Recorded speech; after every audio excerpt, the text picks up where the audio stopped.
So notice how sometimes when people squat down, maybe you're one of those people, if we have shortened calf muscles or anything here in the posterior chain that's short, then we're not going to have the ability to come all the way down without lifting our heels up like this.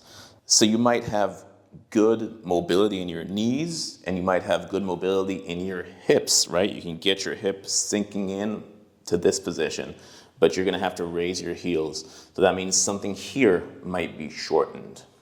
So if you are one of those people, and even if you're not, do this next exercise because it's going to compensate for those short muscles here in the calves. So we're going to do a squat with the heels elevated. So you are going to fold your towel or blanket, giving it a nice fold so you have some height here. So you can see that the height is going to be about 3 to 4 fingers. If I press down like I'm going to with my heel, it's going to be about 3 fingers in the end. So that is more or less the height that I want. I'm going to show you from the side, and then I'll show you a good alternative if you are still fearful of squatting with no support. So basically I stand like this. So only the heel is elevated. And the other thing that I'm going to do is don't stand completely parallel.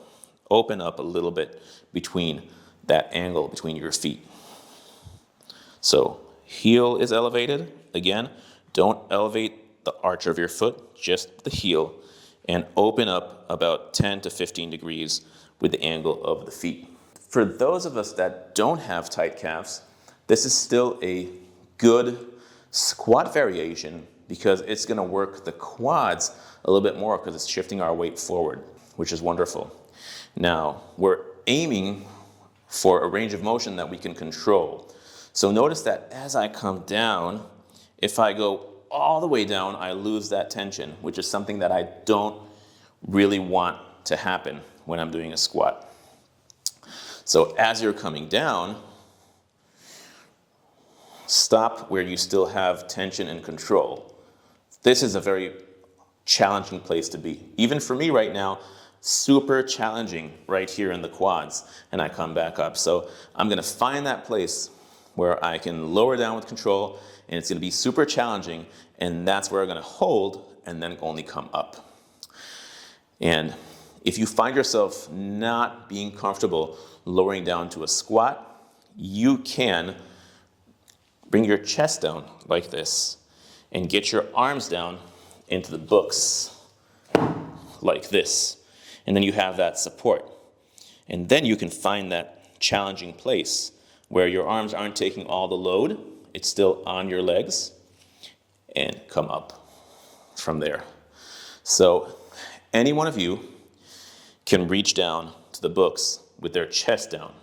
If you want to make it more challenging, keep your body a little bit more upright. It's never really upright like this. This is not what we want. I'm still sending my butt back. But now I'm at about 45-degree angle. If I want to make it easier, I'm bending over and I'm almost at 80, 90-degree angle with my back and coming back up. So I'm sinking less with my hips. I'm compensating by bringing my chest down. I hope that makes sense. All right, so heels elevated.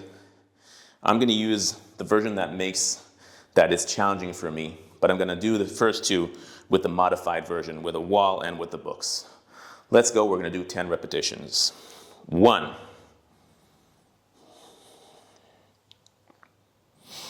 Stay here for a moment. Come up. 2. Stay here for a moment and push up. 3. Stay and up. 4. Stay here for a moment and push up. 5. Stay for a moment, push up. 6. Hold. 2, 3, push up. Control your way down. 7. Go slow and controlled. Hold the position where it's challenging and push off on a tempo of 1.